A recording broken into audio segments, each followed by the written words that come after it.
खुली पड़ी अलमारियां, जेवरात के खाली डिब्बे और बिखरा पड़ा सामान एक सनसनीखेज वारदात की तरफ इशारा कर रहे हैं। वो वारदात जिसे बहुत ही पॉश इलाके में अंजाम दिया गया है। अपने बुलंद हौसलों का सबूत देते हुए बदमाशों ने इस बार किसी आम इंसान को नहीं बल्कि एक जेलर को अपना शिकार बनाया है और उनके घर को पूरी तरह साफ कर दिया। ये सनसनीखेज वारदात बुंदेलखंड के महोबा जिले की कारागार कॉलोनी की है, जहां सरकारी आवास में रहने वाले डिप्टी जेलर मोइनुद्दीन बकरीद के मौके पर अपने परिवार के साथ इलाहाबाद गए हुए थे।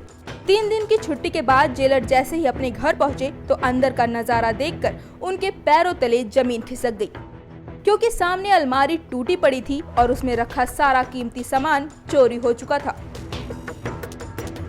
सारे बैग खाली थे और जेवरात के डिब्बे अब महज डिब्बे ही रह गए थे, क्योंकि उनमें रखा सामान भी नदारद था। तस्वीरों में साफ तौर पर देखा जा सकता है कि चोरों ने कितनी आराम से वारदात को अंजाम दिया है। पूरे घर का मुआयना करने के बाद जेलर ने इस बात की जानकारी पुलिस को दी। मौके पर सीओ खुद पहुंचे और अपनी मौजूदगी से जांच शुरू करवाई। जेल कॉलोनी में शमीउद्दीन अंसारी साहब का मकान है। यहाँ पर जेल कॉलोनी का ये सरकारी आवास है। ये अवकाश पर 4 दिन के लिए जब बकरीद की छुट्टियों में इलाहाबाद गए हुए थे, आने के बाद इनको पता चला है कि इनके यहाँ जो चोरी हुई है, चोरी की घटना पर घटनास्थल का निरीक्षण किया गया है। मैं और इंस्पेक्टर कोतवाली दोनों लोग मिलकर के यहाँ पर घटना के जो बारीक बिंदु हैं उन पर हम लोगों ने नज़र रखी है।